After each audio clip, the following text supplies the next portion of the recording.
Hi అండి అందరికీ. Welcome to Raja Raju 360. First time మన ఛానల్ చూస్తున్నట్టయితే సబ్స్క్రైబ్ చేసుకొని, లైక్ చేయడం మాత్రం మర్చిపోమాకండి. మరిన్ని కుకింగ్ వీడియోలతో మీ ముందుకొచ్చేస్తాను.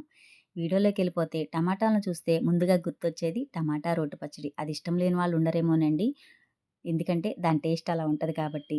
కానీ టమాటా పచ్చడి ఇలా అస్సలు చేయమాకండి. ఎందుకు చెప్తున్నానంటే ఇలా చేస్తే సైడ్ మీరు ఏ కర్రీస్ పెట్టినా, ఆఖరికి నాన్ వెజ్ కర్రీ పెట్టినా గూడా అదస్సలు ముట్టుకోరండి. ఈ టమాటా పచ్చడితోనే మొత్తం పళ్ళల్లో ఉన్న అన్నమంతా అవజేసేస్తారు. అంత బావుంటుందండి. ఇలా ట్రై చేయండి ఎప్పుడైనా గానీ.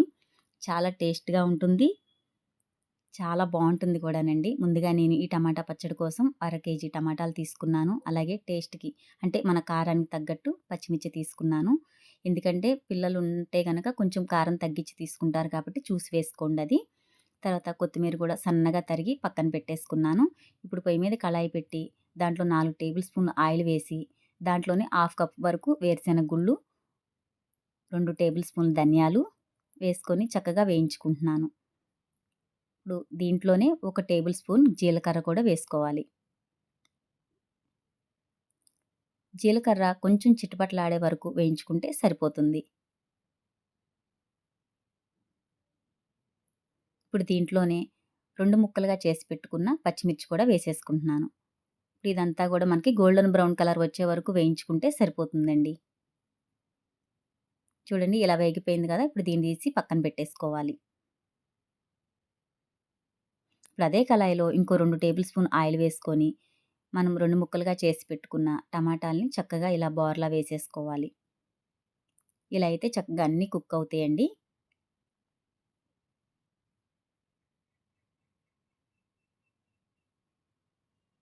ఇవి మనకి 5-10 మినిట్స్ వరకు సిమ్‌లో పెట్టి కుక్ చేసుకోవాలి. అప్పుడు చక్కగా మొత్తం గూడా మనకి కుక్ అయిపోతుంది టమాటాలన్నీ. ఇప్పుడు మూత పెట్టేసుకోవాలండి. చూడండి ఇలా మనకి కొంచెం కుక్ అయితే సరిపోద్ది. ఇంకొంచెం ఈ చివరి వరకు వేగితే మనకి పూర్తిగా కుక్ అయిపోయినట్టే. ఇప్పుడు దాంట్లోనే ఒక చిన్న సైజు నిమ్మకాయ అంత చింతపండు తీసుకొని వేసేసుకోవాలి. ఇప్పుడు దీంట్లోనే సన్నగా తరిగి పెట్టుకున్న కొత్తిమీరను గూడా వేసేసుకుంటున్నాను. కొత్తిమీర వేసుకున్న తర్వాత ఒక 3-4 నిమిషాలు వేయించుకుంటే సరిపోతుందండి. దీనికి మూత పెట్టాల్సిన పని లేదు కొత్తిమీర వేసిన తర్వాత. ఒకసారి అంతా కలిపేసేసుకొని మనం దింపేసుకొని పక్కన పెట్టేసుకోవాలి.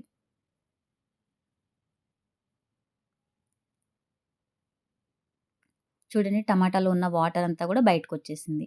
ఇప్పుడు మిక్సీ జార్ తీసుకొని దాంట్లో వేయించుకున్న వేరుశెనగ గుళ్ళు, పచ్చిమిర్చి, అలాగే 5, 6 వెల్లుల్లి రెబ్బలు, టేస్ట్‌కి సరిపడా సాల్ట్ ఇవన్నీ వేసుకొని మెత్తగా పేస్ట్‌లా చేసేసుకొని ఒక బౌల్‌లో తీసేసుకోవాలి.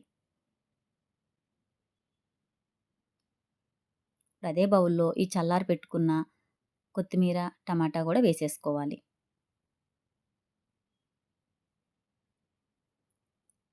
ఇది 2 సార్లు తిప్పితే సరిపోతుందండి. కచ్చా బిచ్చా నలిగితే టేస్ట్ బావుంటుంది. మరీ మెత్తగా గూడా చేసుకోకూడదు.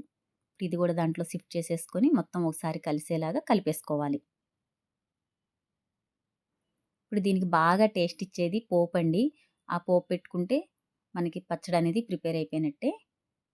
పోపు పెట్టిన తర్వాత ఆ టేస్టే వేరండి అసల. చాలా అంటే చాలా బావుంటుంది. ఇప్పుడు పొయ్యి మీద కళాయి పెట్టుకొని దాంట్లో 4 టేబుల్ స్పూన్ ఆయిల్ వేసుకొని, ఒక టేబుల్ స్పూన్ పచ్చెనగపప్పు, హాఫ్ టేబుల్ స్పూన్ ఆవాలు, హాఫ్ టేబుల్ స్పూన్ జీలకర్ర, 2 ఎండుమిర్చి తెంపి వేసుకోవాలి. అలాగే 2 కరివేపాకు రెబ్బలు కూడా వేసుకున్నాను. దాంట్లోనే హాఫ్ టీ స్పూన్ పసుపు కూడా వేసుకోవాలి. ఇదంతా కొంచెం వేగనిచ్చి దాంట్లోనే పచ్చడి కూడా వేసేసుకోవాలి.